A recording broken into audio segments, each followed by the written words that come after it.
right, ladies and gentlemen. Hey, you're watching Sports Talk with BWatts. I'm your host, Bernard Watt, and you're also watching RobDaManMedia along with Coach Dre. Tonight broadcast, hey, it's gonna be very interesting. We got the pregame show right here on the YouTube channel, and we're gonna be talking about Colorado versus K-State. But before we do that, hey, I got a couple things I gotta get off right quick before I bring the guys up. That's Raw the Man Media and Coach Dre. Hey, Christy Robinson. She's sponsoring this show tonight, also, along with Ameris Bank. If you like to order a t-shirt, got the wrong one up. She gonna get me about that. That's one Rob them supposed to be getting. But here's the t-shirt that you can get right now. All you got to do is just go on my community page right there on YouTube, and you can click on the link, and it'll get you that shirt. All sizes on now, female, unisex. She just got different sizes, and don't forget also she added if you put in the code BWatts, you'll get 15% off. So you really can get that shirt for about $30 plus shipping and handling. That's the shirt there. And while I'm at it, I don't gave it away. So did the shirt Rock I'm supposed to be getting that she designed. Coach Dre though. I asked about mine. I said, hey, how you gonna get this one? And I ain't getting none. She said, you already got one, UST. I said, what that got to do with anything? I want one like that too. Coke Prime. I seen Coke Prime on one like that. So she did what she did, and she got mine. Now I got to bring Rob up them, see that they get theirs. Uh, Let me get out of here. But we want to thank her for being a sponsor tonight.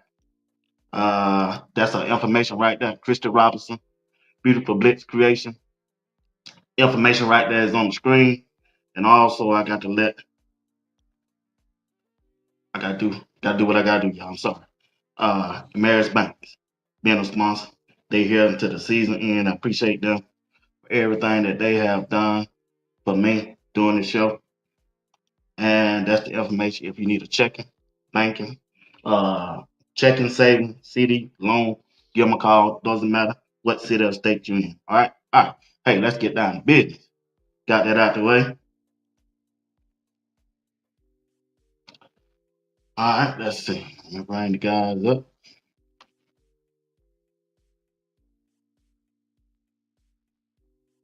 Yo, yo, yo. What's going on? Hold on here. Let me bring Coach Dre. Got Coach Dre. All What's right. going Here we on? go. What's going on? What's What's going going on? on? What's going on? God, Good, dog, good, good. boy, you sound different, Coach Dre. Yeah, Boy, sound a you little different. sound like you Yeah. sitting next to me. I said, what the hell? What's going on, fellas? Y'all doing okay today, man? Oh man, first of all, shout out to Miss Robinson for the shirts. We haven't got ours yet, but when we do, y'all gonna know. Oh, Appreciate yeah. you for Oh, yeah. sponsoring the I mean, show, doing what you do. it's a nice shirt, man. It's a real nice shirt. I'm telling you. When I saw Yeah, the shirt, I said, dang, that's a shirt. Coke yeah, Pine. You're a really Coke Pine fan. Yeah. yeah. But Shout anyway, out, shout out to Miss Robinson for that. We appreciate it. No doubt, we appreciate that. yeah. So I gotta say, Coach Ray, how do y'all team go, man? Before we get into the show. we had a big win. We played Thursday because we had to play a makeup game from last week. So we came out with a W. You know, people wrote us off because we lost some kids. When the NIL money came out for Florida, we lost a few kids. And they thought we were down. They buried us, and they thought that we weren't going to be what we was. But we came out, beat the number 2 team in our region, number 1 team in our district. So right now we're in the driver's seat in our district. We got another big game, and that's why I say any given week anybody can be beat if you do what you're supposed to do and believe in what you coach and how you coach, and believe in your kids. Anything can happen. So right now we're in the driver's seat. Nobody thought we'd beat us, so I'm pretty pleased right now. First of all, shout out to Coach Drake Mike, boy. Shout out to Coach Drake Mike, boy. Clear. We hear you clear, baby. Yeah, he clear, boy. He clear. I scared me when he came out. I thought, shit, I looked around. I said, what the hell? He in my house? Sound like he was up on me, boy. I said, dog. Hey, everybody get a shout out to Coach Dre. Put Coach Dre in the link. Yeah. Appreciate it, Warren. Appreciate it, Warren. Appreciate it, Warren. What's up, Hal? What's up, Pam?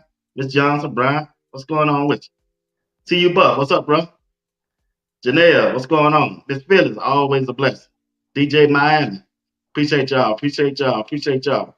Appreciate everybody for tuning in tonight. Hey, guys, let's get right into the show.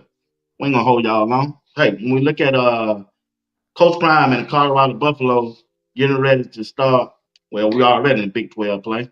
Now I seen a couple of Big 12 teams that played. Man, Iowa State look good. They look good, man. They got a nice quarterback. They got two good tight ends. They throw the ball, they just don't run the ball. And I was looking at their schedule, they could run the table. And when you look at BYU looking good. They got a nice team. At the end of their schedule, they play some teams that we getting ready to play. But when you look at Colorado, will Colorado have to win out to win the Big 12? That's my question to y'all. Start off, Coach Ray. Will they have to win out to Hey, win the Big 12? BWatts cut the music. Go ahead, Coach Ray.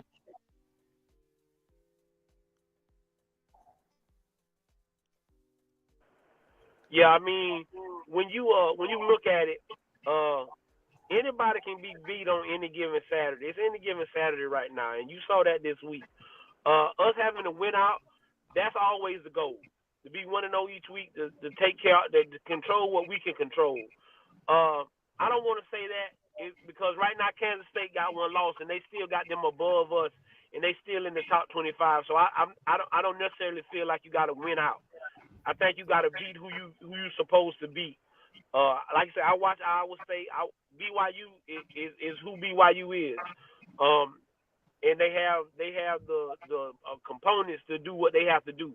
We just can control what we can control, and what we got to do is take it one game at a time. But no, I don't think we got to win out. I don't think we can take. Nobody in the Big 12 can take more than 2 losses. Nobody in the Big 12 can take more than 2 losses. I don't think nobody's going to go undefeated in the Big 12, but I don't think anybody can take more than 2 losses. So, no, I don't think we have to win out. I don't think we have to win out. I just think we have to control what we can control, but I don't think we have to win out. I mean, I'm agreeing with Coach Dre. You going at some point you're gonna hit a bump in the road. I don't necessarily think that I don't think nobody's in the Big 12 is gonna go undefeated. That's just being honest. Just because the heavyweights have to play the heavyweights. So nobody's gonna get unscathed to make it to the Big 12 championship undefeated. So to say, you got to win out, that's the end all be all. I don't think that's necessarily true, but you got to handle business. And the goal is to go 1-0 each week. I mean, the next task is the next game that's in front of us. So, where Colorado sits at, the next task is just stopping and controlling Kansas State, and keep taking respect from people. Because nobody wants to give us respect. So just keep taking respect, keep chopping wood.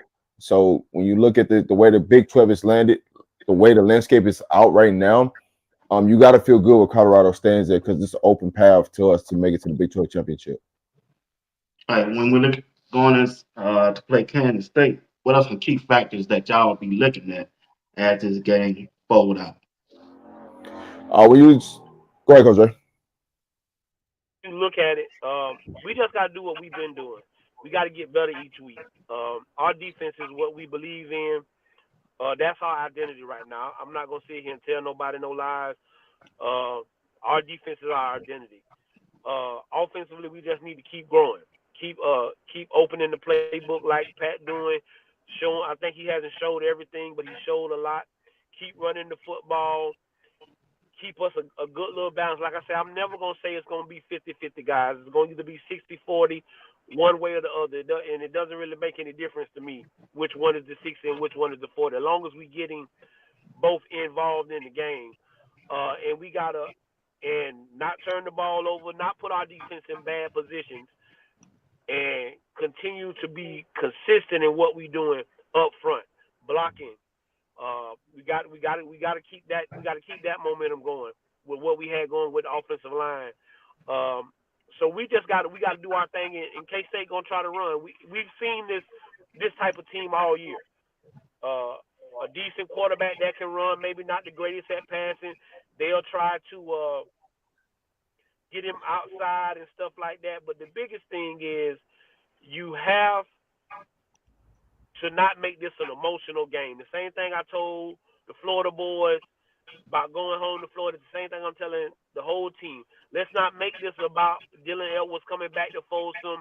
Oh, let's not make it about that because that's what people wanted to do. And I feel like Kansas State is doing kind of what some of the other teams did. They're trying to pick a fight with you to get you out of what you've been doing. See, when you have to do that kind of stuff, you scared. That's the one. That's the first sign of scaredness when you go to run your mouth when ain't nobody really talking to you, right? So I just don't want us to get wrapped up in the Dylan Edwards stuff. We know he coming back. It's not a big deal. It's only a big game because it's the next game. Facts. When you look at K State, we're in a great position to dominate this game. Kansas State open up their mouth and start talking about they don't think our defensive line is ready.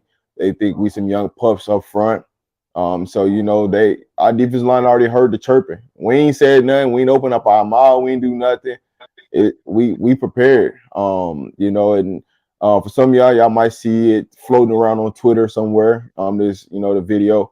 But the Kansas State, they running their mouth right now. But the game still gotta be played. The shoes, the shoulder pads, the helmets gotta be put on, jerseys gotta be put on, and you gotta come out there. But when you look at K-State offensive wise, it's 231, right? Number 2, number 31. RV Johnson, the quarterback, number 2, and DJ Giddis, the running back, number 31, right? Those two are the main attraction of the stars. You gotta show how to eliminate them. You ain't gonna eliminate them, but minimize them, right? Their production.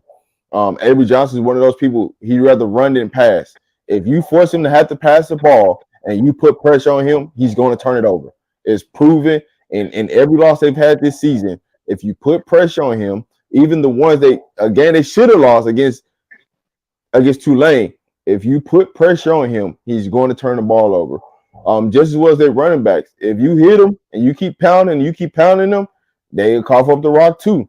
So the opportunities for takeovers is going to be there. The opportunities to get out the quarterback is going to be there. But now when you talk about their defense, you're going to see a 3-3-5.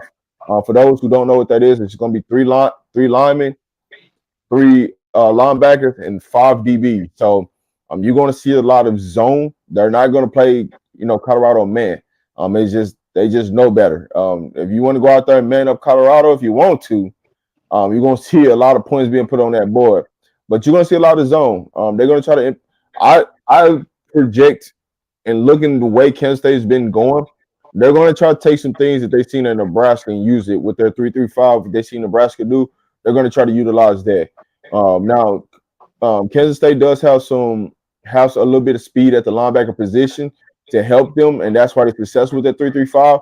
But there's also opportunity for us to run the ball on that 3-3-5 and have over 150 yards rushing.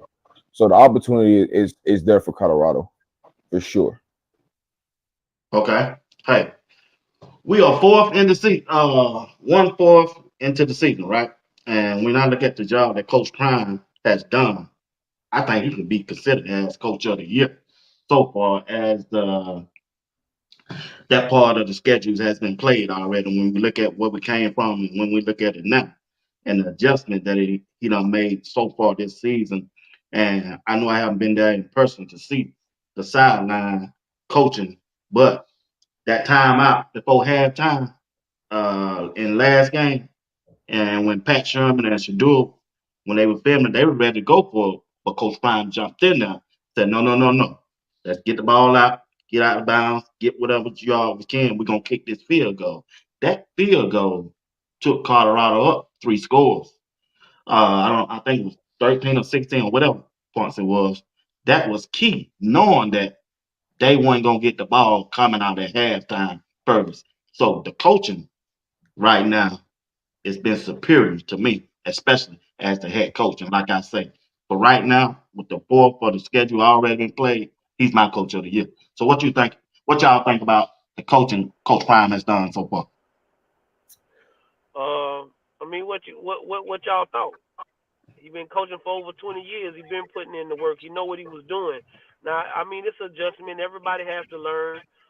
Nobody knows everything. But for people to just say he couldn't coach last year, He a manager of a football team, and all the sideways stuff that was said. What y'all think now? He coaching his behind off. He's very involved in a lot of the rooms. He knows what's going on, and like you say, that's the sign of a great leader. When you can say, "Hey, no, fellas, I know what y'all want to do. I see what y'all thinking, but here's what we're gonna do right here because we gonna get some points and make sure we keep this lead, keep the momentum going because momentum is a big thing in football. So you want to keep the momentum going because if you don't get that fourth down, then you give the momentum to the other team, and now they can build off of that. And that's what Coach Prime I think was really thinking at the beginning of that when he made that decision. Right now, you have to consider Coach Prime in the talking for Coach of the Year. There's no ifs, ands, and buts about it. Now, the coach from Vandy just made a hell of a statement this weekend for Coach of the Year, but with you got to believe in these coaches. Pat Shermer is getting comfortable. He's an NFL. It's still an adjustment, guys. I don't care what you say. It's adjustment coming from the NFL to college, and so he's getting his feet wet. But you see the great maturity in what Coach Flea has done with his running backs. Coach Lodeholz, I think, is one of the best upcoming offensive line coaches in the nation. I love what the wide receiver coach is doing, and also you got to give Coach the tight ends coach. You got to give him a hand clap because a lot of people talked about it bad. Oh, he got demoted. Oh, he got moved to tight ends. But look at what he's done with Smalls. Smalls played defensive end. Now he's becoming a vital part of this offense. Defensively, there's nothing else to be said. Like I said, if you're talking about defensive coordinators, we're talking about Robert Livingston. What Coach Lewis and Coach Sapp is doing is amazing. Coach Hart and the guy that came in that we got in from Michigan, they're doing an amazing job. And like I say, Coach Mathis has always been a great coach, and then you get the help from Deion Sanders and other assistants that we have. So yes, this coaching staff as a whole, and the biggest thing is they all care, and they Yeah. care about the leader. And when you care about your head coach more than you care about yourself, you hear those coaches say a lot of those coaches say that's the reason they're here is because they care about Coach Prime. And they got tired of hearing people talk about him and do this, that, and the other. And that's the kind of relationship and brotherhood that you need in your coaching room because that's what you got to do to lead young men. Young men need to see other men leaning on other men. So I think Coach Prime is doing a heck of a football job right now. Man, Coach Prime is doing a wonderful job right now. I'm still looking for them guys that say, Prime don't know X's and O's. I'm still looking for them guys, that's been running around. They start disappearing when they start seeing other things. But that's really not there. But the job that you're seeing Coach Prime doing this first quarter of the season is what he was already doing. You just didn't see it because it was more things and more obstacles in the way from you seeing it. Now Coach Prime is more hands-on this year than he was last year. I'll be the first person to contest because I was at the game, so you can see from all the way around what Prime is instilling to these players. And it ain't just what Prime is doing; it's what he's instilling to some of these players and the leadership that's carrying on to some of these players and them being vocal. Things that you didn't see last year. You would see frustration, but you wouldn't see the leadership piece of it. Well, this year, when you do see the frustration, you also see a leadership piece behind it of going to go galvanize the troops on the sideline to understand, like, hey, we need everybody. Everybody is a big piece in this matter. And if one thing is off, we all off. So to get everybody on board and to continue to stack series on top of series on top of series to play complete football, complimentary football. It's a great thing to see. But the journey is still going on. The marathon is still going on, and there's more games that we got to stack upon it. But as of right now, Coach Prime is definitely going to be in that conversation for National Coach of the Year for sure. Coach Ray, when they play Kansas State, and if we somehow get the ball first, I would love to see our offense come out fast for this game. What I mean by that is at least run that ball on first down. I don't want to go to that bubble screen, that bubble pass, I don't want to see it no more because we going backwards every time we run that play. But if they run that ball, I don't care if we second and 9 or second and 8. It's just way better than second and 12 and second 15. So when you look at Colorado coming out, when we got the ball, coming out fast, well, I ain't gonna put that pressure on them. What you expect from the offense coming up this game against Kansas State? How you think they need to come out? I feel you need to come out balanced. I agree with you. But most offensive coordinators feel like that bubble pass or a quick screen or whatever that is I saw that will all come weekend, in. but I said, why y'all Yeah, doing this? yeah. They think it's just a long handoff. That's what you hear. That's what you hear in meeting True. rooms. It's just a long handoff. We're trying to find a way to get our playmakers the ball. So that's the way to try to get LeJohntay the ball in space, to get Jimmy Horn the ball in space. So that's why they try to do that. And just like what you thinking, most times you try to catch the defense because 9 times out of 10 they think you coming out with a run. So that 9 times out of 10 they probably sending a blitz. They might stack the box. So you thinking maybe I can get that. But I agree with you. Let's come out try to get the offensive line feeling comfortable. Come out going forward, leaning on somebody, pushing on somebody. I agree with that. But I just want them to have tempo to them. Whatever they come out in, I just want it to be tempo. Here's my thing with the tempo thing though. If it's a negative play, let's get in the huddle. If it's a positive play, let's get back on the ball. That's always been my thing Yeah. with the tempo. That same thing I tell ROC. Hey, if it's a negative play, let's get back in the huddle and regroup. But if it's a positive play, let's get back on the ball and see what they line up in. Let's get them moving because then they got to think. So I just want them to come out and script something that's with some tempo to it. But I'm with you. I want to see a little more running up front. I don't want to get behind the sticks at the beginning of the game. I want to be able, and then I want a good drive. I want a 5 to 6 minute drive. That first drive that really give us some confidence. That's if we get the ball first. But that's yeah, Right. that's what I would like to see. Well, I hate to be the bearer of bad news. You're gonna see that bubble screen. And the reason why you're gonna see that bubble screen is just due to the fact of if you watch K-State and a lot of teams run it against them and they have success. Just because in the 3-3-5, they create a lot of space in their zones where it allows you to get that pass off and to have positive yards. So you're going to see that some way, some fashion in that standpoint. But I think this is going to be a game where we truly decide that we're going to just put our foot in the ground and run the ball. And you're going to see Savell Smalls out there a lot. This is the game that I'm looking for us to be well balanced offensive wise. Now, when you talk about that first possession, I do think Prime is going to probably try to get the ball second half to come out the gate. He's going to defer the second half like he always do when he's at home. But if we do get the ball first, I think the first couple of plays will be scripted for a run, and you're going to see some type of play action. Probably that second play is probably going to be a play action to a quick slant. So that's just the pattern that they've been doing every game. So I'm just sticking to the patterns that you see from Colorado in that standpoint.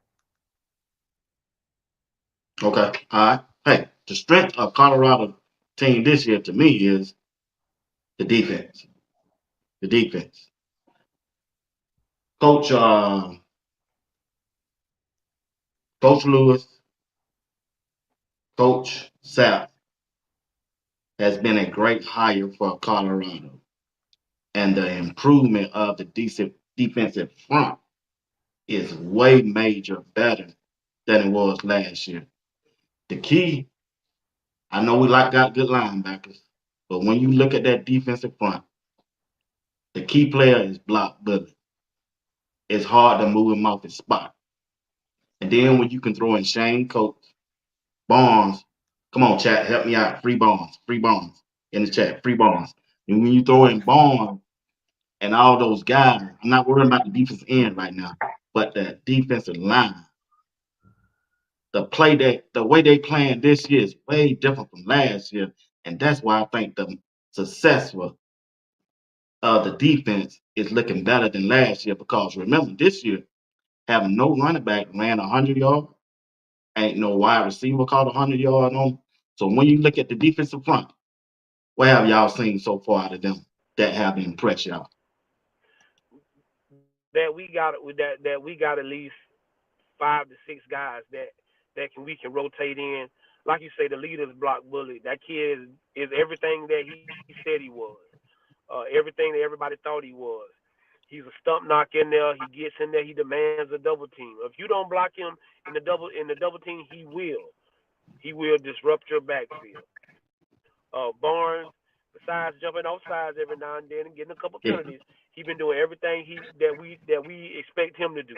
He looks like an Alabama prodigy. He looks like he played under the great Nick Saban, and he's playing great. But then Coach has just been consistently getting better. He's under and he wear that 99, so Sap got affinity to him, and you see that motor that he got in him. He's going.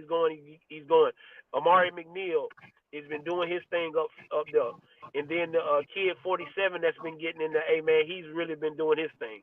So the thing is, you got depth. I think I said this when we first started doing this show with you, BWatts. When your backups is just as good as your starters, that's when you got you a good football team. When your starters are just as good as when your backup are just as good as your starters, that's when you have a good football team. When I can take you out and I'm not having a drop off. I'm not having any lackluster play. Everybody and that's because that if you don't come out here and do what you're supposed to do, then you're not going to get back in. Like you say, when you make a mistake, we pulling you out. Come over here, talk to you, get you right, you get to go back in. But the biggest thing is, and we're not trying to do everybody's job. They're doing their job. If I'm the one technique, I'm doing what the technique's supposed to do. If I'm the three technique, I'm doing what the three technique is supposed to do. You got the best person to ever play the one technique to the three technique coaching you. And so again, this day and age of kids is the thing that they like to see it. And so when Sap can get in the film room and show you what it's supposed to look like, same thing with Coach Lewis, those kids really gravitate to that. And when you're getting held accountable by your teammates, you don't see a lot of coaches. You see coaches getting on players, but you see a lot of players holding each other accountable. Holding each other accountable. And when you have a football team like that, you're moving in the right direction. But you got to be. I think our depth is our biggest thing up front right now. Our depth. Man, when you look at the Devils' defensive line, you got a person coming on, Ray Buell, number 47, that's coming on strong right now, and he don't even get mentioned. But he's made some key plays in the second half of these games. When Brock Bully has been out, when Barnes been out, that he's been able to free up Shane Coates to get to make plays. So what you're seeing out of the interior defensive line, it's just a testament to just hard work and dedication that they put in the off season. Just continue to keep grinding and keep grinding and keep grinding. And they hear all the chatter of people, just keep doubting them and doubting them every week. And for all these people that's doubting them, this week coming into this game, they're gonna be extra motivated up. They're gonna be ready to go. Because Kansas State feel like they can run the ball on Barnes and Chidozie. I don't know why. I don't know why, but they feel like they can. And what they gonna see is you ain't gonna better block. You ain't gonna better block both of them with 3 people. I'm sorry, it just ain't gonna happen. You gonna have to pick a choice. And so when you look at the double team Chidozie is having, Barnes, this should be your game where you have a monster game. You should be putting a guard in the quarterback's lap every single play. Every time they double team Shadozi, Barnes usually be putting that guard in the quarterback's lap and letting our ends go take care of his job. But to see Shane Coates, to see McNeil, to see Ray Buell stepping up, giving us depth. You got 5 strong players in that middle. And Thomas, I can't forget about him Yeah. in that middle. So you don't want to forget about big number 95. And we still got somebody that could possibly come back at the in the middle of the season. TC, if everything works out with surgery and everything, he's already had his surgery. But if everything lays out the way from recovery, we can get him back too. So we definitely got a good 6-man rotation on that defense line. So we looking good. Yeah. So when we look at our defensive end, got BJ Green playing his tail off. You got Arden Walker looking good. You got Hayden. He could be coming back. When you got Sam Okoloko, the way he's playing, man, if we can get that pressure on that quarterback, Don't forget about and they 40 now. can, huh? Don't forget about number 40 now. Right, Tajay McCoy, he doing good. So when you look at the defensive ends that we got the depth along with that front, bro. I'm telling you, you ain't gonna be able to run the ball on Colorado this year. If stay, I keep repeating this. Stay out of the danger zone. The danger zone for Colorado is in the middle. You come in that middle, you got a prize to play with those linebackers, and we ain't got to them yet. So when you look at Kansas State and their quarterback, he like to run. He like to run. He just like KJ Jefferson. They like to run. If they continue to run this ball, what gonna happen? What y'all expect to happen to their quarterback this game coming up? I just want the defensive ends to keep just keep chopping the wood and keep getting back there. I know I hear a lot of people saying we don't have a lot of sacks. We don't have a lot of sacks, but those what if you listen to the commentator last week, what BJ Green and what Okafor was doing to UCF's quarterback was amazing. Green running people down from the backside. That kid is Mm-hmm. playing like his hair is on fire. But Lights out. again, it comes back to he has a purpose, man. He's been playing lights out, and people dogged him when he got to Colorado. Oh, y'all think y'all really got y'all son with BJ Green? He ain't gonna be nothing. He ain't gonna produce.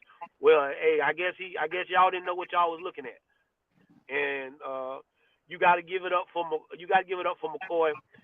Like I say, I hope Hayes is back because he gives us a little more depth, and a little more versatility. But you know them pit boys, they got a bond, and so when my brother got out. And I got a chance to get in there. I'm gonna hold it down for my brother, and that's real brotherly love, real support. What you see, and then Alan Walker, I love that kid to death. He's been hurt, injured a lot, but he's never cried. He's never complained. He's never did any. All he did was get healthy, get himself back to work. And what you're seeing is that when he was hurt, he wasn't taking any days off. That he was working with his injury. That's the same thing about, and I know we're gonna talk about it later. That's the same thing with Stoudemire. What you see is that these kids didn't just sit on their behinds when they were hurt and felt sorry for themselves, and you're seeing it show up for them now in the biggest moments because they're making big plays in the football games that's deciding games for Colorado. So you got to feel good about the way these guys are being coached. And then the biggest thing is you got to give a big hand clap to Coach Dancy. People said, "Oh, y'all done promoted. He just promoting his homeboys. He just promoting his friends. He ain't really trying to go out and get coaches." Well, I don't know what you're looking at, but them defensive ends that Dancy coaching is some of the best in the country. And if you don't see that, I don't know what you're talking about. So you got to give Coach Dancy a hand clap. The way he came in and took over that defensive end room. And I'm very proud of him. I'm very proud of what you see, the product that they're putting on the football field. But it comes from from being selfless. We have a bunch of selfless young men. You don't see no selfishness going on. And when you look at other locker rooms and you see the turmoil and the problems that people are having, that comes from selfishness, guys. I promise you that's what it comes from. It doesn't come from selflessness. It comes from selfishness. But yes, what our defensive ends is doing it makes it easier, and when you can push everybody back inside to those defensive tackles and to those linebackers, you're doing your job. All right, the biggest key to this game is setting the edge. The difference between UCF and Kansas State is that Avery Johnson is going to try to get to the outside versus KJ want to run it up the middle. So because Avery Johnson is much smaller than KJ, so he wants to get on that perimeter and try to, make a move on the defensive back and get up out of there. But what you got to understand is if our defensive line is our edges are setting the edge and they controlling him to make him run back inside, to make him run into a Bentley, to make him run into a Hill Green, it's gonna be a long day because hey, how many hits you gonna keep taking till it's like, hey, coach, stop calling that play. Coach, I'm handing the ball off. I'm not. It's how many times can you really get Tap physical out. with the quarterback? Tap out. So what you want from our edges is just set the edge and stay home. Be disciplined, and when it's time to rush, do not rush out of control. And what I Right. mean by rush out of control is rush too far up the field where you create a lane for him to escape through and get up out of there. So if you can control him in a pocket and make him force him to sit in there and have to throw the rock inside the pocket, he makes mistakes. If you put pressure on him and he sees people in front of his face, he's going to make mistakes. So those are the things that we got to understand of controlling our emotions, but don't get too over emotional where we take ourselves and rush ourselves out of lanes and out of gaps to create room for him to escape. Yeah, that's a good point there. Yeah. Never rush past the quarterback. Like you said, to give him a chance to escape. So that two of them has hit the have red shirted. So we look at Hill Green, we're looking at Bentley, now we're looking at Webster and Johnny Chainsaw Channing. How y'all feel about the linebacker room right now? You got one linebacker that should be on every linebacker award list right now, and you got another guy that's just very consistent. Another guy that I like because he never cried, he never complained. Uh, I think he blocked out the noise, and like his shirt say, he just trusts the process. With Bentley, Hill Green is what everybody thought they was. What everybody thought they was, and when we lost DJ Lundy, people thought the sky was falling. Uh, we weren't gonna never be able to get no linebackers. Y'all can't recruit no linebackers. This, that, and the third. Oh, Hart, what you doing? Then you get a guy like Hill Green, and like I say, from his first conversation, I knew that kid was what he is. Webster's a Florida boy. He a dog. He led FBS in tackles last year, so I know when he gets his chance, he gonna show the world what he can do. And Chainsaw is gonna do his thing. I think he's gonna get a little bit more opportunities now because the room is a little lesser. So he'll be ready to crank it up and ready to go get it, because he got that dog in him. Believe you me, he got that dog in him. So I'm just pleased with the linebacker play. I'm pleased for Hart. Even though I know Coach Halo came in there, he's a hell of a football coach. Take nothing away from him. He comes from a great program. But people told me Coach Hart can't coach. He just on the coaching staff because he coached Prime Homeboy. He don't know he can't do this, he can't do that. Well, the guys he's coaching up is the guys that's making the plays. And when you listen to those guys play, that's the first person they talk about is Coach Hart. So I'm proud for all of those guys in that room.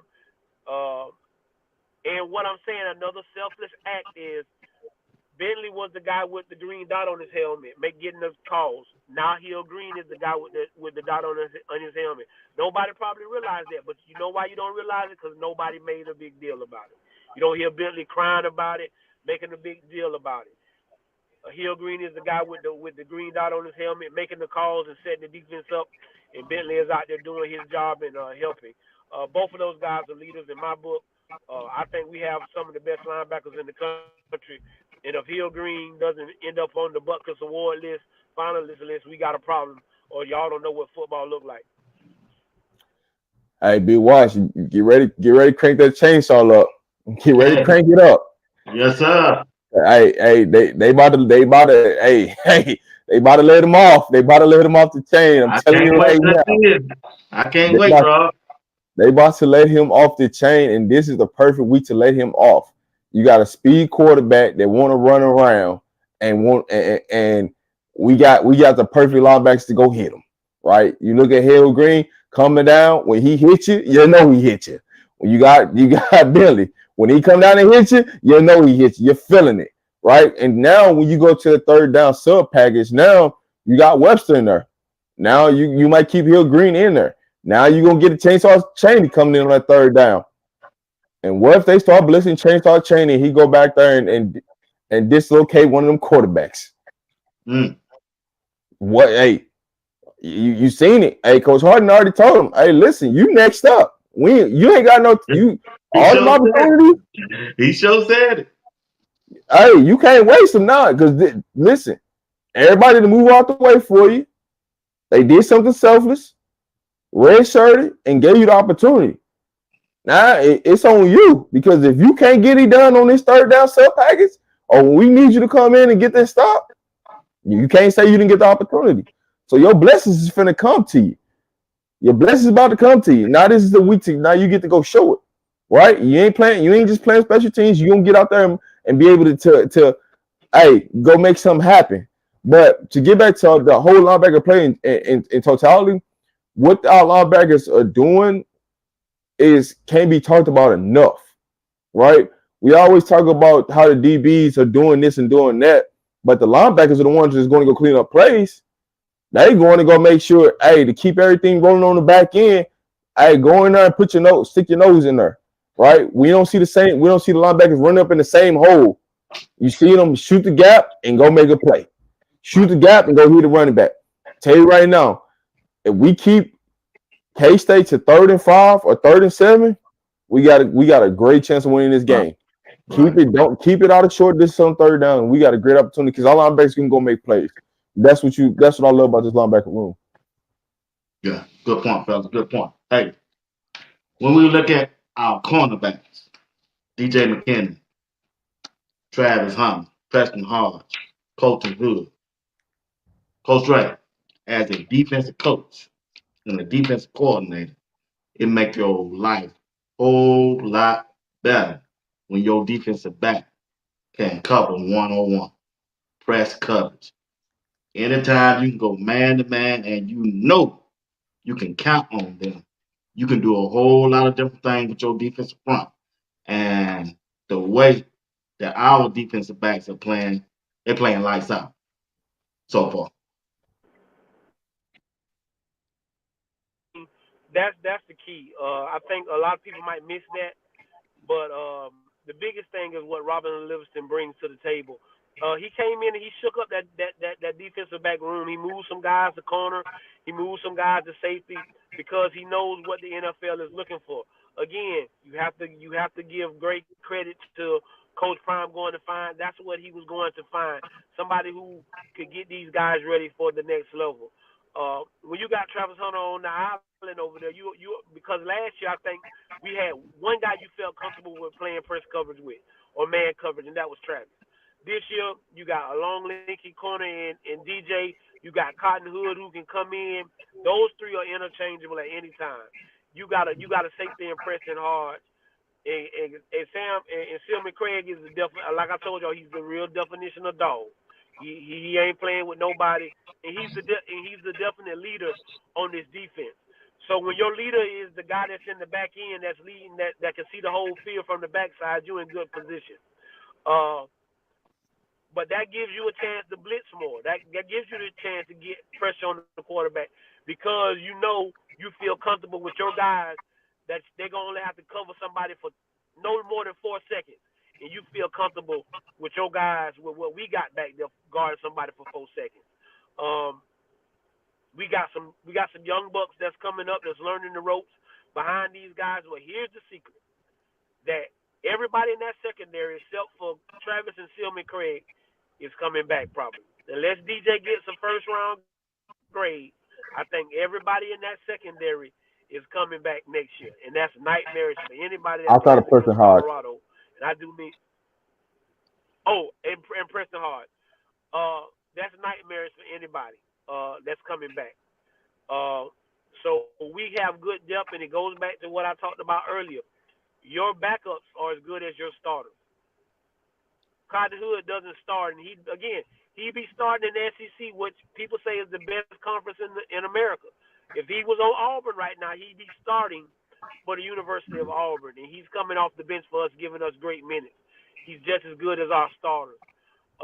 So when you get that kind of depth, when you build that kind of depth in any room that you're in, and then when you got Coach Mathis and you got the greatest guy to ever play corner over there coaching you, and you saw it all fall, pulling guys to the side, telling guys what to do. what they need to do. And the biggest thing is they're taking coaching. DJ is taking coaching. Preston is taking coaching. They don't come in and say, "Hey, I coach. I already done played. I already got experience. I know what I'm doing." They're taking every inch of this coaching that they're getting and they're applying it every Saturday, and you're seeing it. I know we've seen some hiccups. Every play ain't gonna be a great play, guys. People gonna make plays. Other teams have players. They gonna make plays. So every time somebody get the ball caught on them, that don't mean they're a bad coach. That just mean, hey, he might have made a better play. There's other stuff that we can work on, but those guys have shown improvement every week. So I am 100% with what we got in the secondary, and then you get the CEO back probably this week in the headache game, man, Shiloh Sanders, and you know what he brings to the table. He brings that physicality, he brings that toughness, he brings everything you're looking for. So when that room, when you get that, and when you get the man who brings the bark with the bite back in the room, you know what it means. Right. Right. You're right about that, Coach Dre. Hey, listen. First of all, shout out to Coach Mathis. Hell of a job he's doing with these corners. The most intriguing thing that you're gonna see this week is do we play zone or versus do we play man? And the reason why I say this is um with Johnson being so want to get onto the outside, do we put ourselves in man where our back is against the quarterback? versus versus in zone, we can see everything in front of us. And he's got to make plays.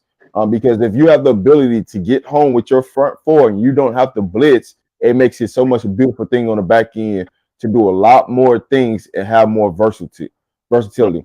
Now, I do expect us to play man, but in certain situations, because they kind of showed you this in UCF towards the third quarter, where they start doing that with KJ is they start playing a little bit more zone on the back end, and they just start going to go get KJ. So do they implement that plan against K-State, or do they stay in man? But when you look at our corners, one of the things that you don't have to worry about is constantly seeing the same thing over and over again, right? You'll see us come up and press, then sometimes you'll see us step off and be off the line of scrimmage, but you don't see a lot of big plays like you did last year against our DBs. You don't see a lot of bombs getting thrown over our head like last year. So the improvement from our cornerback position is tremendously arrow pointed up. You can't ask for nothing else. But like Coach Dre hit it on the head, you getting information, you're receiving the information, you're retaining the information, and you're utilizing it on the field. That's the biggest key, right? When Coach Mathis is having a conversation with them on the field, they're locked into what he's saying. They're locked into understanding what Coach Prime is saying. And every time I promise you, every time Coach Prime have a conversation with a DB, the ball come their way. Every Yeah. single time on the sideline that he have a Right. conversation with a DB, the ball, that very next play, the ball comes to their side. I don't care if it's Travis Hunter. I don't care if it was DJ, if it was Preston. Some way, somehow, every time when Prime talk to somebody, the ball coming their way. So just for them to take in and understand the technique and their flaws, and to be able to reciprocate that from what they're learning from the coaches, that's the biggest thing that you get out of the situation this year. Because the information they received last year from the corner, and there's no disrespect to the corners that we had on the team last year, it's just when the information was given, you wasn't seeing that reciprocated on the field. You wasn't seeing like a care or want a dog out of that in that situation, and you're seeing it this year. Yeah. Good point. Good point. Now, when we look at y'all brought it up, Shiloh coming back. This is gonna be interesting here. Like you said, Stoudemire, he's been playing good, and that's good to know. But when Shiloh come back, he brings more physicality to the defense, and it's gonna be well. I'm gonna be saying which safety gonna be down in that box, Cam or Shiloh. That's what I'm waiting to see. I prefer Cam come down in that box because Shiloh still arm still gonna be in the cast. Might not be able to wrap up down there, but if you bring Dylan down there, boy, he, he brings us such a physicality to the game also. But I know Shiloh is itching. He's itching to get back in that rotation in that game. Then see what they're gonna do with Stoudemire. I'd like to see Shiloh just play the first and second down and bring Stoudemire in on third down. That's how I would like to see. But so when Shiloh come back, What y'all expecting from Shiloh and the defense, Coach Dre? I mean, when he come back, you just gonna see the kind of I think the kind of rotation you see with Cotton Hood. He's not gonna not play. He's gonna play a good number of snaps. So I don't want nobody to worry about if Sotomayor's gonna get snaps. He's gonna get snaps. But Shiloh brings another form, like you say, another form of intensity. That guy he wants it bad. He hears all the talk. He hears all the rumblings, and he got something to prove. You see, I think somebody in the chat said he woke up ready to suit up. I mean that's just his mentality. That ain't he ain't faking it. He ain't trying to fake it. He ain't trying to be nothing he ain't. That's who he is. He wake up to try to give people headaches, try to make tackles. I'm with you, B. I want Cam down in the box and him back at the free safety a little more right now until he gets a little more healthier. But I think like I say, we'll see Stoudemire a lot. So we'll still see Stoudemire. So I don't want nobody to think, oh, they're just gonna throw Stoudemire to the wolves when Shiloh gets back. No, that I don't expect that to happen. I expect to see all three of those guys playing, with the rotation being more with him and Shiloh. Simon Craig will probably stay on the field at all times. The rotation will be between Shiloh and Stoudemire. But Shiloh should be ready to go. He was back in his jersey right before they took the break. So another week to get healthy. I think our break came at the right time. We had a few little nicks and bruises that we needed, and I think this was the right time to get. And now we'll be back healthy, ready to go. So yeah, I think it's not gonna be no big deal with Shiloh coming back. It'll just be a little bit more rotation. That's it. I think I kind of already know how this is gonna play out. I think you're gonna see Cam at the free safety. You're gonna see Charlotte down in the box, and you're gonna see Carter on the field at the same time. What they're gonna probably end up doing is taking out a linebacker. They kind of already showed this, and I think it's been so long since you've seen them three on the field. But when they all three was on the field, Carter Stoudemire was that outside linebacker, and what they're gonna use Carter Stoudemire for was to match up with the tight end. Because he's a bigger safety / corner, you can match him up with the tight end. And Kansas State likes to use the tight end a lot. So that's probably more than likely on third down. That's going to be Carter Stoudemire's his job is to take the tight end, where it's going to free Shiloh and Kim to go make plays on the back end, in a sense. So I think that's what you will see when it comes to third down, especially third down and loans. You'll see Carter Stoudemire taking the tight end. You'll see Shiloh in the box, and you're going to see Cam as the deep safety in a sense. Yeah, that's why I expect too, Rob. So when we look at I'm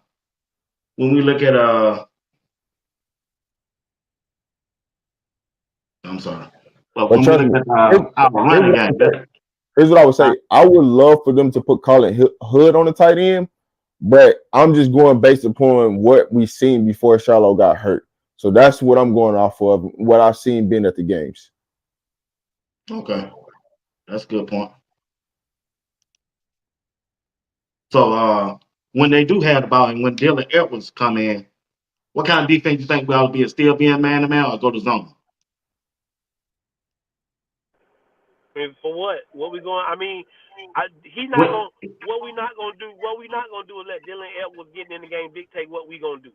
Like I don't like that. I don't see him being that much of a factor to where he going to dictate what we going to change. You see what I'm saying? Like I don't. He a great ball player. No ifs, ands, and buts. I think he going to have a bigger impact on punt return and stuff like that than I do believe he going to have in running the ball. I think he gonna press it a little too hard for himself, put a lot of pressure on himself again. I don't even want to. Yeah, I don't think we're gonna change what we're doing. So whatever they decide they're gonna do as a team, I think we just gonna stick with that. When he come in, I look for more of the jet sweeps, stuff like that. If he in the slot and stuff like that, they're gonna try to get him the ball in space because of his speed and stuff like that. But I don't really think that it's gonna make us change what we're doing when Dylan gets in the game. I don't see KState using him like that. I've watched a couple of his games. I don't see him using him like that. I see him trying to run 31 downhill, downhill, downhill, and then they try to get Dylan in there with those same kind of runs, but he's a little quicker, he hits it a little quicker. And if you miss a tackle, Dylan, Dylan can, take it the distance. So I'm more concerned with making sure we get him on the ground when he lined up in the backfield than I really am about them putting him in the slot or anything like that. But Dylan Edwards, I just don't think he's gonna dictate what we're gonna do on defense. One thing about Livingston, you gave Livingston 2 weeks to watch every game you done played. And I seen what he do when you just give him 15 minutes at a halftime, how he done shut teams down. So I got all my belief in what Livingston gonna do and have them boys ready to go come Saturday. I'll say this: the game plan doesn't change because Dylan Edwards comes into the game. The game plan still stays the same. But the thing about it is, you lining Dylan up in a slot, it's only going to benefit Colorado, because we have the ability to match up with him. Him being in the backfield scares you more because now you can kind of control mismatches in that sense to get him lined up on a linebacker and then running a wheel route. Like that's the more thing that you could be more concerned about, right? Because they're going to try it.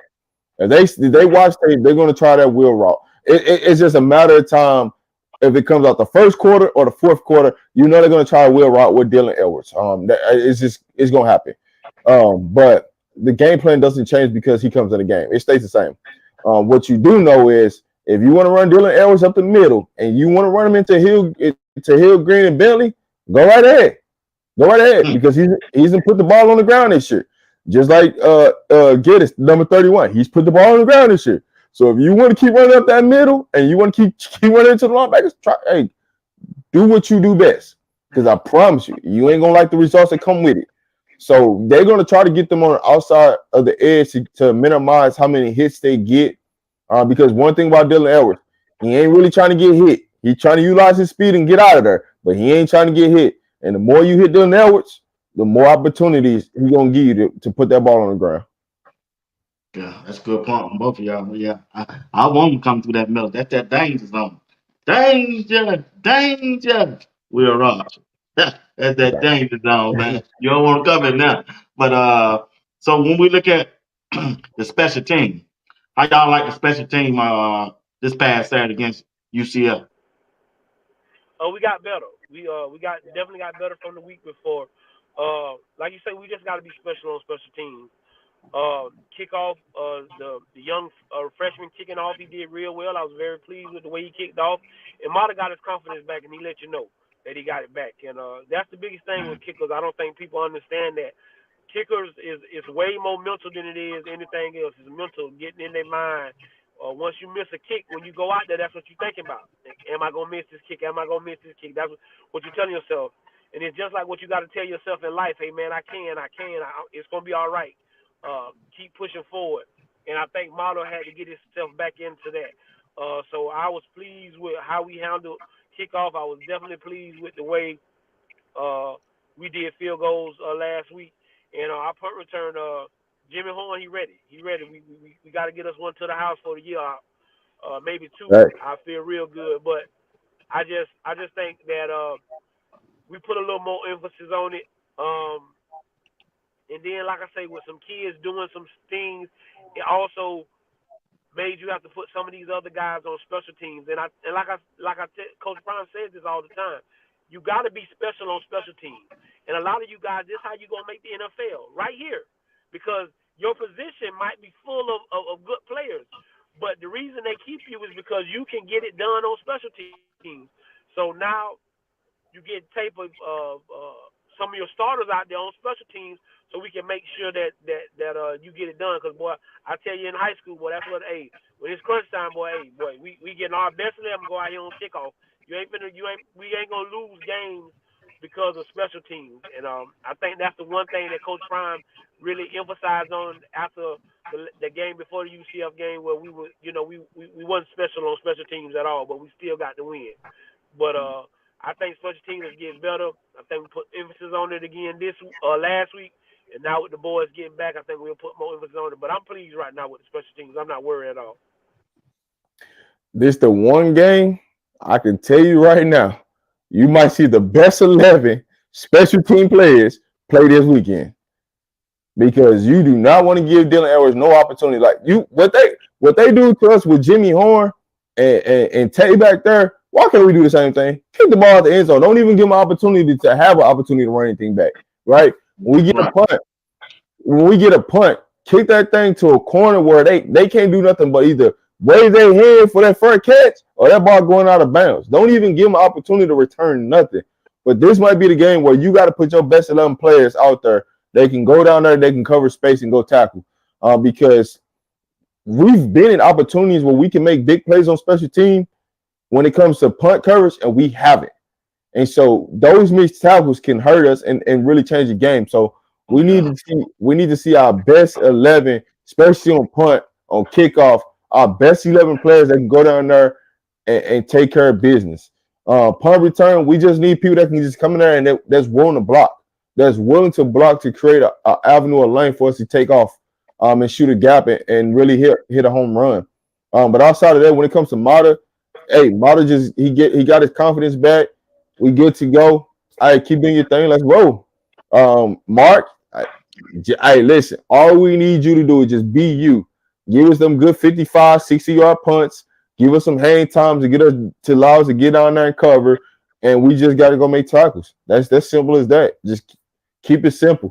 Nothing hard, but just put the best 11 players that's out there where we cannot give up no big play return. Yeah. Uh, Look at that. Hey, when did we get a chance to talk about the wide receiver group? Our wide receiver group, man. So going into this game, what's y'all expectation of the wide receiver group? Travis, Will Shepard, Jimmy Horn Jr. Man, they got to get Jimmy Horn off. They need to get him off early to me, man. That's me. How I see the game going. They get him off good early, or everybody will have their confidence up. Cause Jimmy, he really the firecracker of the wide receiver group, because everybody like him. He energized everybody. If they ever get him off, well, all of them gonna roll, man. That's how I see it going. So when y'all looking at the wide receiver room, and what's y'all expectation of them going up against Kansas State? What you saw is every week somebody else come and does their thing. And everybody else just steps in and plays the role. So whose week is it this week? And when a lot of football teams can't say that. Right. Again, I like Ohio State receiving room. Do I think they're better than ours? No. But you get what I'm saying? Will Shepard was another kid. Again, it's mental. Prime told him you never left. What are you talking about? You've been playing good, but they still kids, and that's why I see people get on here and down young men. They young men, fellas. I mean, y'all. Most of y'all 35 and older, this, that, and other. Don't kill a young man's dream. He had a bad game. You ain't never had a bad day in life to where you can come back from it and you made it. That's the stories that people love to hear. So you could tell when he said I'm back, he had heard the noise, he had heard the talk that he was, in the expectation because he came from the SEC and people expected him. Well, guys, he was getting 15 to 20 targets a game. He was the only person that they had on their team. No disrespect to Vandy this week because Vandy is the team of the hour. But he Yeah. so all the talk, the kids, we can't. And that's why I tell people you can't do that to kids. But every week these guys, somebody in that group has showed up, and then once one of them show up, everybody showed up. Uh, like you say, my guy Jimmy, he catching tough passes. People said he won't go across the middle and get hit. We done did that. We doing everything. LeJohntay getting in his rhythm. He getting comfortable. We even got Timmons the ball the last game. Get him comfortable. Amarion Miller is Amarion Miller. He gonna make plays. He gonna do. Everybody just be patient. Just be patient. He gonna do his thing. We gonna get him the ball. He's playing a lot. I don't know why people keep saying free Amarion. The kid is playing. I don't know what game y'all be looking at, but Amarion Miller be out there. So and they saying that Baby T.O. might be back. Caleb Mathis is still out there. I don't think my dog been 100% all year. And so I think that's why you probably haven't seen him a lot. And then the freshman, Mister, I go in the backfield, Mister, I can line up in the slot, Draylon Miller. Hey, that kid, I ain't gonna tell y'all no story. I think that's the kid that's gonna have the breakout game this week. I think Draylon Miller gonna catch one of those swing passes or go out there on a little 5 yard out and get the ball to him, and he gonna do something special with the football. But our receiver core is the best in the country. I don't care about what what people rankings say. We number 7, we number 1. You don't have 4 or 5 guys like we got. You just don't, and especially with the speed that we have. So I expect us somebody out of that room to show up big and make a big time play when we need it, like we've been doing every week. Hey, you talk about this wide receiver room. It's explosive. You don't need everybody to be clicking every week to win. Long as you can get 2 to 3 of them to light it up, it's a wrap. When if you get 4 of them to get on board all at the same game, you might want to go home because it might be a 60-point explosion on that scoreboard for sure. Yeah. And those one of them games is finna come. One of them 60-point explosions is finna come. But what you're gonna see this weekend is, I mean, next weekend, you're gonna see KState have to make a business decision because if you try, who do you key on in this wide receiver group? If you key on Travis, guess what? We'll go to Will Shepherd. If you want to key on Jimmy Horn, we'll go to Tay. If you want Tay, we'll go to Jimmy Horn. It's a pick of the litter. But one thing I do see is the way K-State defense is set up, the way they run a 3-3-5 is going to allow you opportunities up the seams. In their cover 2, cover 3, up the seams for Jimmy Horn and Taylor to get into one of those seams and catch one of them passes, make one move and it's to the house. You might see one of them. And like Coach Dre said, it's definitely the way what they're doing with Draylon Miller. He's going to have a breakout because each week they got a series of plays when he comes in and what they're running. And each week when they run that series of plays, it's every week it's something different. He never comes in and it stays the same. Every week that he comes in, you see something different. Like 2 weeks ago, 3 weeks ago, almost 3 weeks ago, you seen where they went 12 personnel. They put him in the backfield with another running back.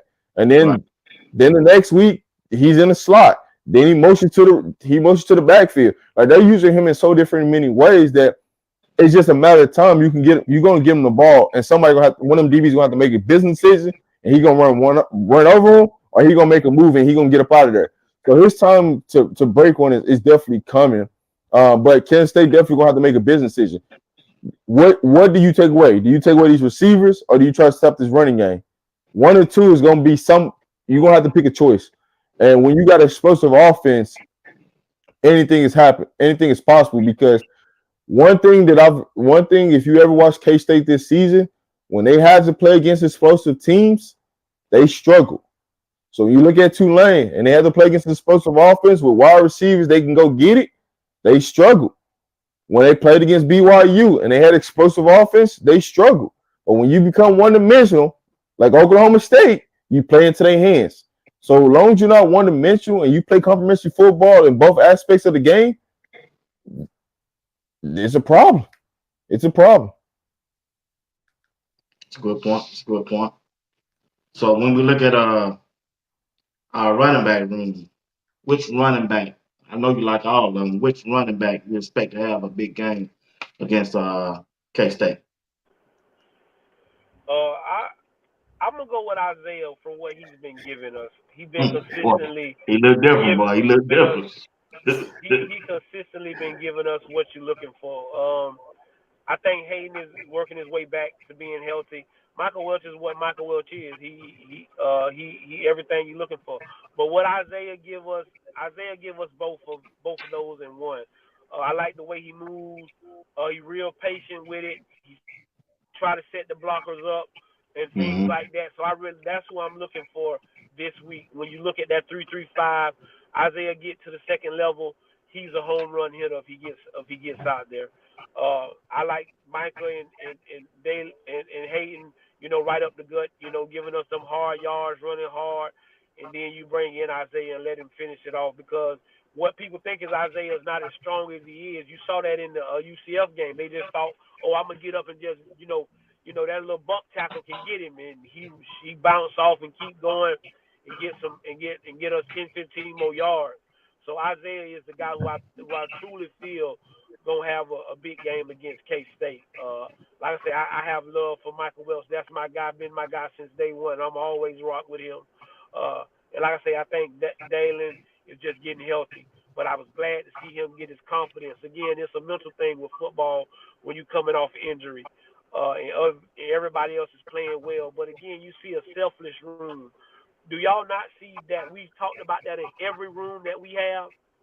You don't never see them kids when the other kid is scoring in the running back room. The first guy that's on the field, the guy that's on the sideline that ain't supposed to be running on the field, is the first guys that's congratulating them. The first guys who want to make sure they watching it and showing them what happened. And when you got a football team like that, but that comes from great leadership. That comes from great leadership.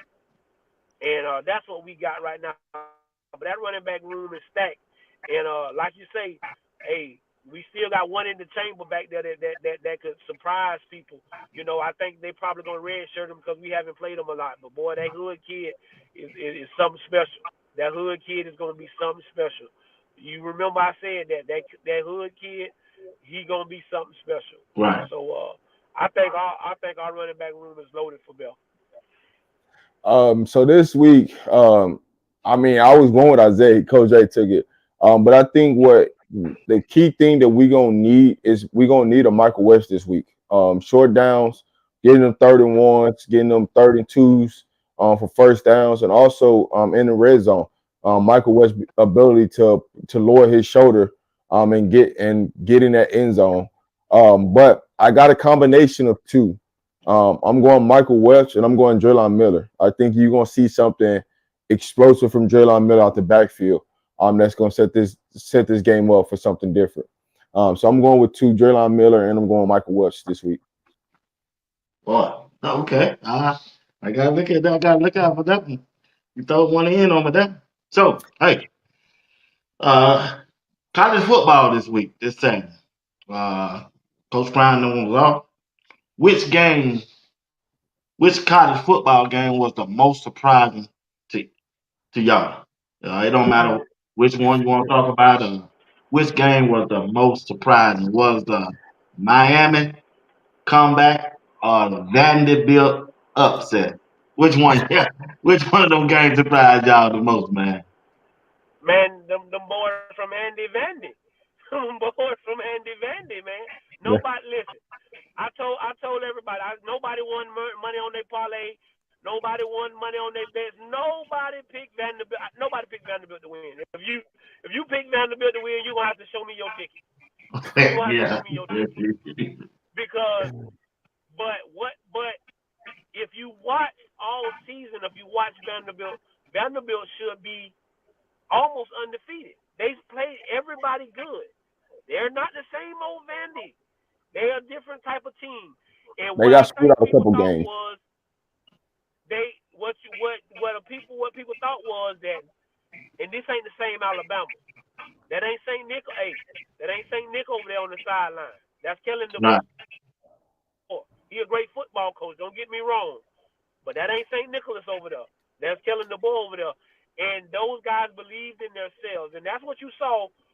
That's what you saw from that football team. They never gave up. They stayed together. And they was gonna make Alabama beat them. Hey, listen, they beat Alabama's behind. There ain't no ifs, ands, and buts about it. It wasn't no luck involved, no nothing. Those guys went out there and was just a better football team yesterday. No ifs, ands, and buts about it. So that was the biggest win, and but the best game I watched was on Saturday or was on Friday night. I happened to be home on Friday, and it was the Syracuse UNLV game. That was the best game I watched all weekend. Those are two football teams that they're gonna surprise a lot of people. Fran Brown won't be at Syracuse long. Fran Brown will not be at Syracuse long. Yeah, Somebody from the SEC gonna come scoop him up. Big 12, Big 10, somebody gonna come give that guy a job. That guy's what he's done in just this short period of time. You have to take your hats off to him. But like you say, the biggest thing for this week is Vanderbilt. And so I don't want to. Hey, listen, it shouldn't even be no talk about what Colorado got going. Y'all need to talk about this Alabama stuff all week. We don't. It shouldn't even be no talk about the. I mean, these boys ain't 40 years. 40 years. Hey, shouldn't be no talk about Colorado this week. We should be talking about Alabama all week long. Because if Colorado would have lost to somebody like that, boy, we wouldn't hear the end of it. You wouldn't hear the end of it. But you got to tip your hats to Vandy and their coaching staff. I got a guy that's there from up here in Hawthorne, who played for me when we were in the little league, and he's up there at Vandy. And I mean, them kids, and they partying up there at Vandy right now. They having a good time. So, but that was the biggest upset of the week. I thought I ain't gonna tell you no lie, BWatts. I went to sleep on the Miami game. I thought the game was over. I I thought hear Cal you had too, it in the bro. bag. Hey, I I hear went to too, sleep. Coach Dre. I hey, just didn't want to listen. say it. I would sleep up too. I thought it was over. I Hey, went to sleep. listen. I said it's In that over. Miami, listen. The way the ACC took care of Miami, the Big 12. Hey, y'all need to take care of Colorado that same They exact don't take it back way. about 2 or 3 times, right? Man, listen. Cal had that game won like no other. They helped. It was a clear targeting call that they didn't call. Oh man, yeah, I saw that. That's what helped. That's what helped Miami win that game. That's literally what happened when they game. Because if that didn't happen, they couldn't win. They couldn't win the game. It would have been a first down. The game would have been over. You been over. Miami would have been done. But Yeah. because of that happened, like, hey, the way y'all took care of Miami, hey, y'all reps, hey, the ACC rep, hey, Big 12, we need that same love of Colorado. Hey, the people that's your money makers to take care of them. Take care of, because boy, Miami got some love from the refs. They got some big time love. But like Coach Ray said, when you look at the big time shocker was definitely the Vandy. I mean, I would tell people all day, oh, that's like no way Bama's gonna lose to Vandy. I'm like, well, y'all must ain't been watching Vandy, because Vandy they got a quarterback this year. The thing that they had in the past was a quarterback that can get the wide receivers the ball, and he was a dual threat. He can run, he can make plays, he can get out, and he can scramble and do different things. Those are the type of quarterbacks. If you're gonna beat Alabama, those are the quarterbacks that beat Alabama. It ain't a pocket pass. It's the people that can be a dual threat that can beat them just not on their legs, but in the passing game too also. So, man, it was actually, man, it was a great weekend. It was a great weekend for college football. You've seen a lot of upsets. I didn't forget about Tennessee. Tennessee, y'all should be shaming yourself, but it is what it is. But they shouldn't. No, Arkansas been playing again. Arkansas been They playing sure good have. football. They just Yeah. been they just been letting people off the hook. You get what I'm Yeah, saying? They just yeah, been letting yeah. people off They the been hook. in every game. When they've been in every football game. I think some people just think it's just Tennessee been looking so great on offense that nobody, they just didn't see that coming. The SEC No, is gonna be crazy, and y'all can what I'm tell yeah. by the polls. Go ahead, go Rob, go Rob. No, what I was saying with Tennessee is they should be ashamed of themselves, is because they not in that entire game they never played to their strength. They never played like a quarter, a half to their strength of their playmakers on offense. To put their defense kept them in the game the entire game. They just never put themselves in a situation on offense for them to prevail. And I gotta give credit to Arkansas in that situation, because the way Arkansas was playing, they was giving Tennessee an opportunity to go win the game. It was really on Tennessee. Mm.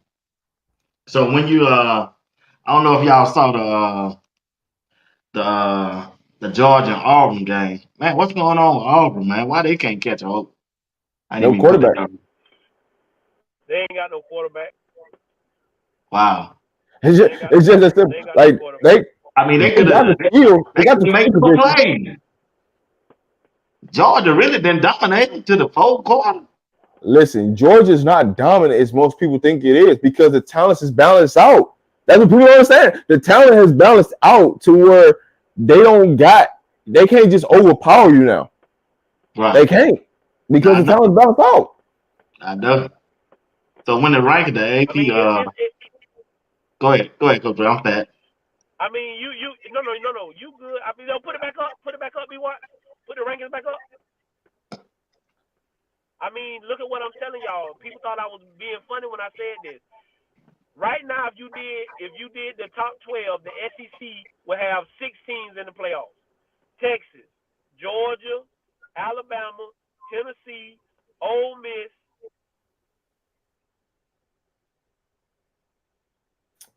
LSU would get in over Notre Dame.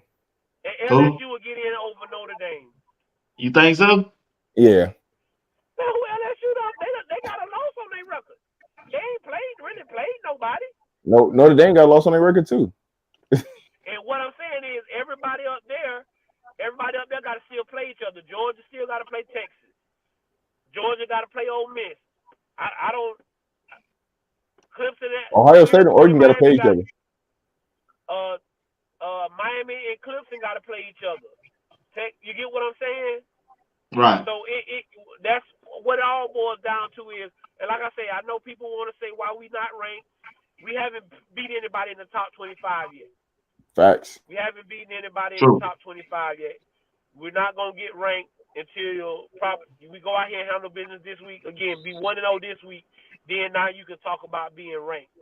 I mean the top 25. I don't think there's nothing to argue with like that. I thought The what now? maybe Say that again. Syracuse should be ranked. Hey, hold on. Yeah. All right. Hold on. All right, let's look at the first line. We got Texas, Ohio State, Oregon, Penn State, and Georgia. Y'all got a problem with any one of them five? No. Yes. Penn State. I don't think I just say. go ahead. I said the same thing. Why Penn State Well, ranked number 4? What they done did?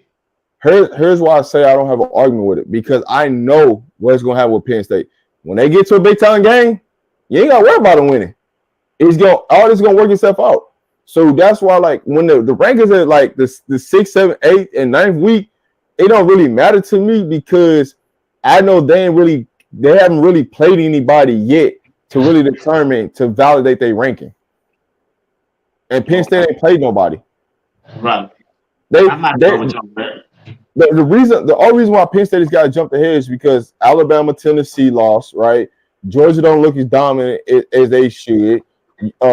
Miami just barely escaped that game. So you think about the teams that's really behind them, they got 1 losses, and Georgia ain't really looked good. So think about it. It's 3 Big Ten. It's 3 Big Ten teams in there, and neither of them 3 played each other. It's gonna balance out. So don't Oregon play Ohio State next week? Yeah. This weekend, they play them this weekend coming up. So that's gonna balance And out. then take care of one of them.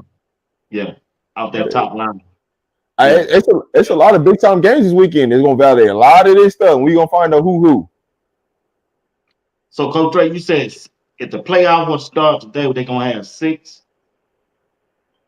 You have Texas in, Georgia in, Alabama, Tennessee, Ole Miss, and I feel like LSU or Texas A&M will get in before Notre Dame. I don't even think Clemson should be in the top 10. See, LSU is ranked higher on the coaches poll than Notre Dame is, so they're gonna take the coaches poll into some type of consideration too. Yeah, I think so too. That.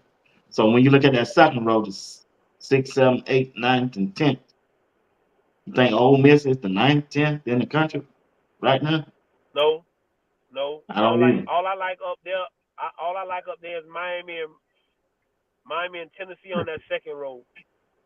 Alabama could be 10, but Clemson shouldn't be in the top 10. But here's your thing, right? We say we don't like it, but who do you move into that role? Is the real question. That's gonna be my next one. Who's gonna move up there? I'm not moving Iowa State into the top 10. I'm not personally. I'm definitely not moving on Notre Dame up there. Well, I'll go with you might not, but I like Iowa State more than I like Clemson. I do too. Boy, I saw them this weekend, Rob. Hey, I don't see Iowa State lose. I looked at their schedule. I don't see nobody beat them. They don't play no hard team. You go whenever y'all get a chance, look at their schedule, rest of their schedule. They don't play nobody. Let's see. Okay, let's go to the third. Here's my Iowa State. I move Iowa State up there at number 8 or 9. Here's my thing. Until somebody beat them. Miami undefeated, so Penn State should come down. Georgia should move in to number 4. Miami should be 5. Penn State can be 6. You moving Miami where? The number the number 5. Georgia gonna go in the 4. Okay, hold. So if the ranking was coming out for the playoff, whoever winning their conference gonna be in the top 4, Man, right? hold on, wait a So that minute. would mean Miami need to go to 4. This is why you can't move. This is why you can't move Miami up. Miami should have 2 losses on. So Miami what? has 2 losses on their schedule right now. Miami No, should we're have 2 going by the losses on their conference. schedule right now. I'm going by the conference. I'm talking about if the playoff is started. Yeah. So you got to put a conference. The first, Yes. you got an SEC, So you the got an first 4. ACC. Yeah, I ain't So talking about this bowl right here. So the first 4 would be Texas, Ohio State, Miami, Yeah, Miami, and whoever win the Iowa Big State. 12. Yeah. That'd be your first Whoever 4. win the Big 12. Yeah, that was the question I was trying to ask. I probably didn't get it out. Yeah. But Yeah, yes, sir. if you go off the rankings as of right now, those would be the top 4 seeds. So if we looking at the AP poll right now, y'all don't like that second row. Who you would take out that second row? No. I got it. I would move Georgia in the 4.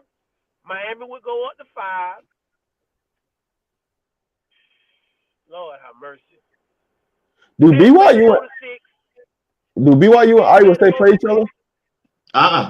Who? No, they don't. That might be interesting. I try to tell y'all, they don't play nobody that we play. Nobody. BYU play Kansas State and Utah at the end. Yeah, I know BYU got to play some people, but I just didn't remember who's on nobody. I just didn't remember who's on Iowa State side, because even if they play Oklahoma State, they're gonna blow them boys out. Iowa State look good. They're gonna be in that championship game. So that's what I'm saying. You move Miami up to 5. Penn State come to 6. Tennessee gonna go to 7 because Alabama go to 8. Man, Iowa State going to 9. Iowa State going to 7.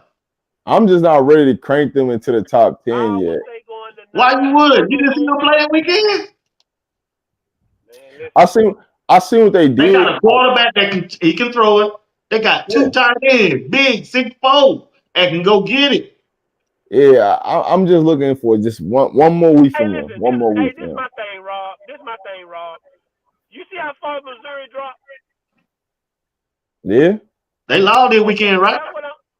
Yeah, I mean, but here's my thing with Mizzou. Yeah. They went down to Texas. They look good to me. They went down to Texas A&M and act like they didn't even show up to the game. But exactly. what I will say this, one thing about Mizzou, they do this every single year.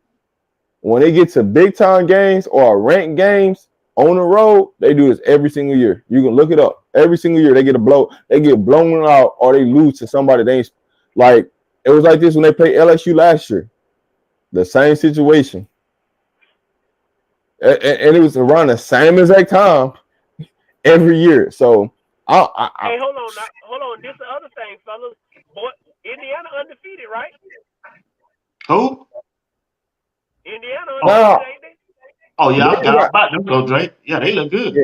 What Boise State record is? Who? They lost the game. What's Boise? Boise lost the game. Well, they don't lost one. Boise State don't lost one. Okay. Well, Boise State lost to Oregon. Boise State lost to Oregon. Okay. That's Oregon though. Okay, Yeah. so what I'm telling you is, so like I told you, Miami go up to 5. Penn State come to 6. Tennessee Here's my thing 7. though. Alabama go to 8. If we Iowa State go to 9 and Indiana go to 10, and then y'all can go from there because I don't care about it after that. Yeah, that's it. I was about to say when you get to like Oklahoma, I don't even understand why they ranked that high. I don't understand why still Michigan is ranked. I don't understand that. Like you could have put Syracuse in for that. Like they ain't SMU, huh? SMU. Why they ranked? Like that shit. I think the B25. That I don't have a problem with that. They just beat the brakes off somebody this weekend. I couldn't remember who they just beat, but they just beat the brakes off somebody yesterday. I don't have a problem with that. But they don't lost one though. right now, all you can really be concerned about is the top 12. And like I said, my top I 12 give me right now okay. is All Indiana. right, Ron. Let's go like this. Let's go like this. Ron, Oh give me yeah, your top five. Give me your SMU is top still five, Ron. undefeated though. Give me your top five. Who your top five? My top 5 is gonna be Texas, Ohio State, Oregon, Miami, and I really in Georgia. Coach Ray, what's your top five? That's it. That's it. That's the top 5. Texas, Ohio State, Oregon, Miami, and Georgia right now. That's it. Yeah. All right, who your 6 through 10? 6 through 10 would be Penn State, Tennessee, Alabama, Indiana, and Iowa State. I can get down with that. I actually like BYU over Iowa State though. I'm not gonna hold you. I like Okay, that's BYU. cool. Mm, Yeah, I don't I see like what I don't BYU. see. No, I don't see that. Not what I saw. I like BYU over Iowa State. Right, I'm saying as of right now. I'm not saying moving forward they can take my mom, but right now I like what I've seen on film. I like BYU over Iowa State. But if my 6 through 10, it's gonna go Penn State.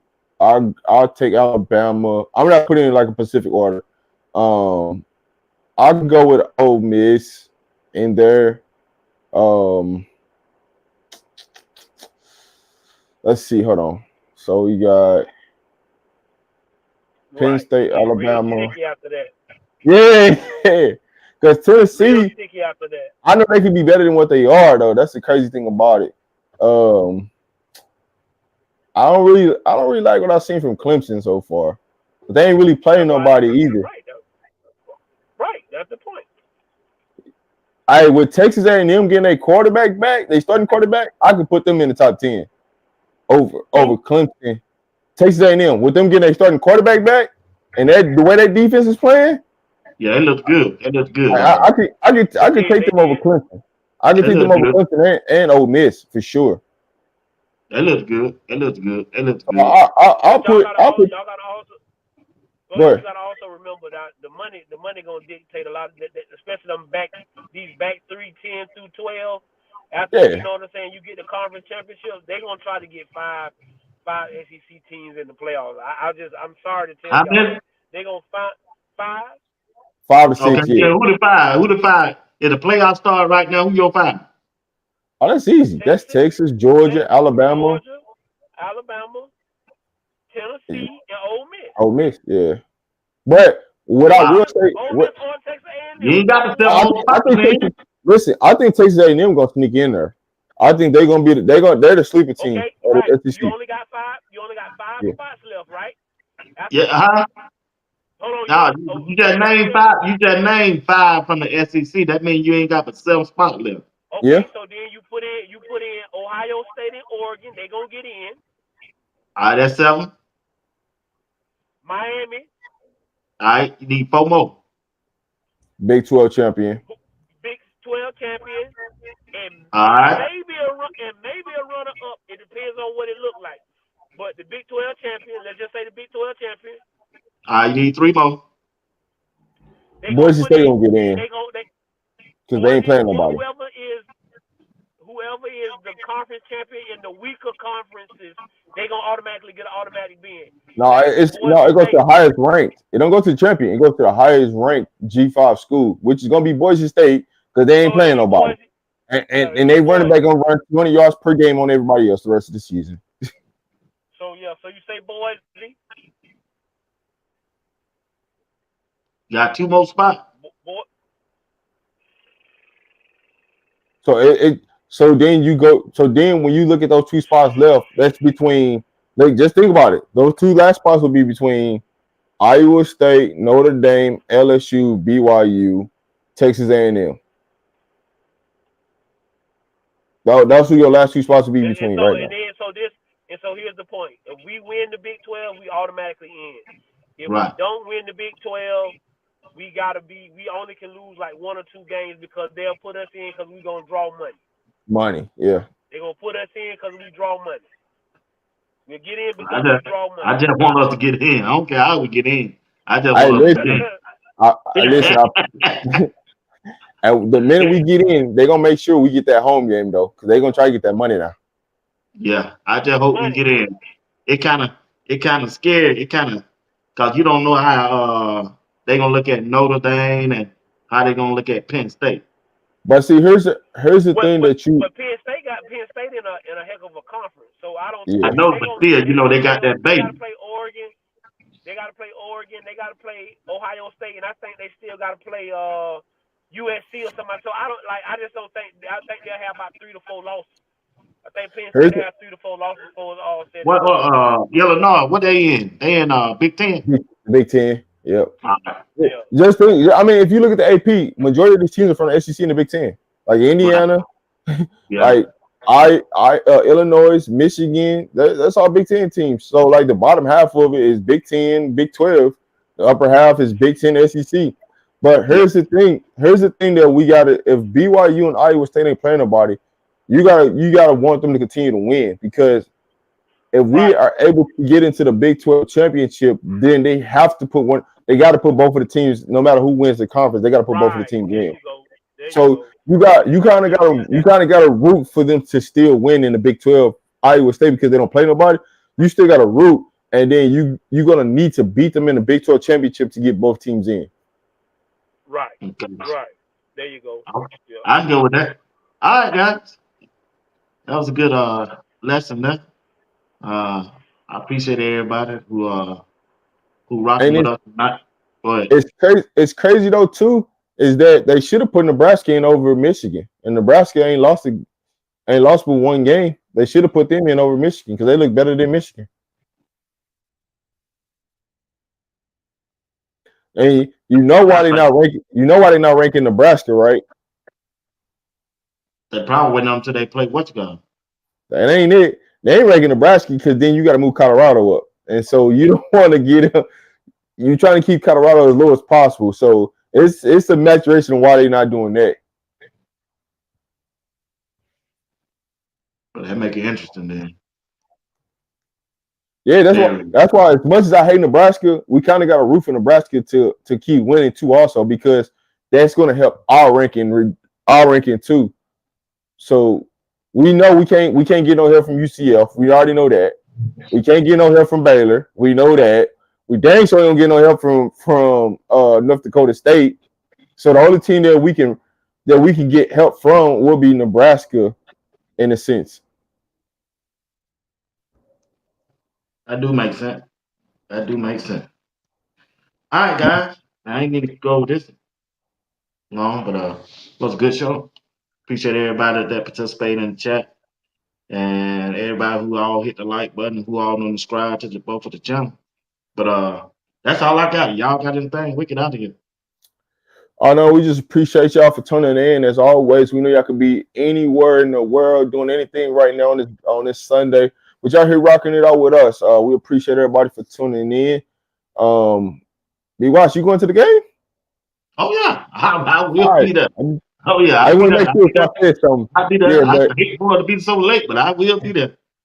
yeah, so I'll be in the building. BWatts will be in the building for the game. So if y'all see us, don't be afraid, to say hi, That's right. say That's something right. to us, let us know That's who right. you are. It's always good to meet people in person that watch the channel and that support the platform. So like I always say, we appreciate you guys always. Me and Coach Jerry will be on this week. We'll get a schedule put together. Weather in Florida is kind of crazy, so it's kind of hard to get everything right. But we'll try to get a schedule for y'all. And praying for everybody this week in the state of Florida that's going through this another hurricane. That you guys make it through safely. Yeah, man, we appreciate all the prayers and the well wishes. Like I say, it look like my game might get pushed back till Saturday, bro. So I'm glad Colorado play a little later. Uh, we like you say, man, we just thankful, man. Without y'all, there is no us. We just guys that come on here and try to support each other, talk Colorado football and football in general, and be positive and show that we can't have a discussion without arguing and yelling and fussing and cussing, and show y'all that it's and trying to show young men the right way to handle business in any walks of life that you be in. Like you say, man, prayers out to everybody in Florida. I want you guys to be safe. Like I said, I think some counties they're gonna be out of school all week. They just trying to be prepared. As for us up here in Gainesville, like that's the one thing about staying in the middle of the state, in the center of the state. We kind of miss all the bad stuff. So we'll still be going to school and trying to get our game in.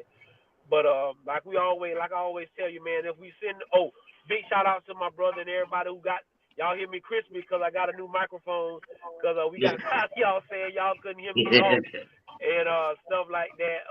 Shout out to Miss Crystal for the shirts that we're gonna get.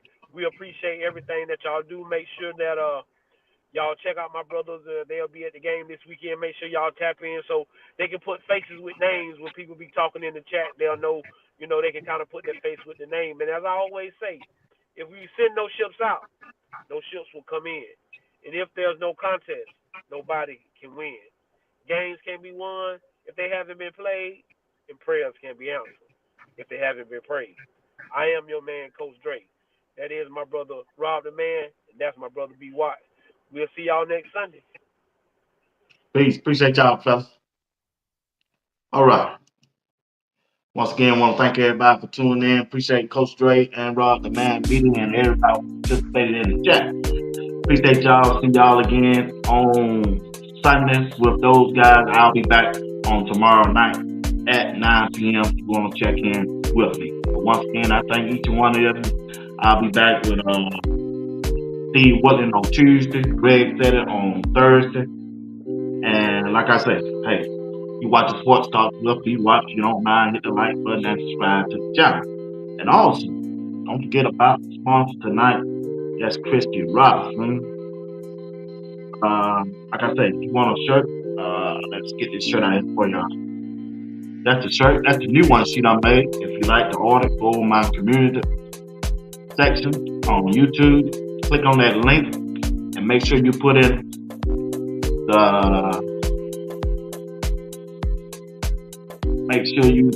that code. Got to put the code in, y'all. Enter that code BWatts. You'll get 15% off. That'll add up about $10. You probably get this shirt like $25 to $30. That's a new shirt that she done designed. Until you get that shirt less than 2 to 3 days. It doesn't matter what city or state you're in. This shirt number 1. That's the shirt number 1 with the Colorado. And this shirt number 2. Just let her know in the message what shirt you want and you can get that shirt. I want to thank all the people who are already on purchase. And you see the name right there. Dennis Phillips, appreciate you. Miss Deborah, thank you. Gregory, thank you. John Brown, appreciate you. Curtis Dove, appreciate you. Dr. Angela McIntyre, appreciate you for buying the shirt. Angela Tate, appreciate you. Dexter Jackson bought 2, appreciate you. Appreciate you. And I don't have the other list. It was 3 more people that bought shirts. I want to thank y'all for supporting her. That's Christy Robinson, Beautiful Blitz. It's the name of her business right there. That's an email address. That's a phone number. Like I said, you can go to my community section of my YouTube page, and you can find a link, or you can follow me over there on Twitter, Instagram, or Facebook, or LinkedIn, and you also see the information on the page. Once again, we want to thank her for being a sponsor of the show. Once again, like I said, you watch the Sports Talk with BWatts and Rob the Man meeting along with Coach Dre tonight. Alright? Hey. Time to get out of here, y'all. Time to get out of here.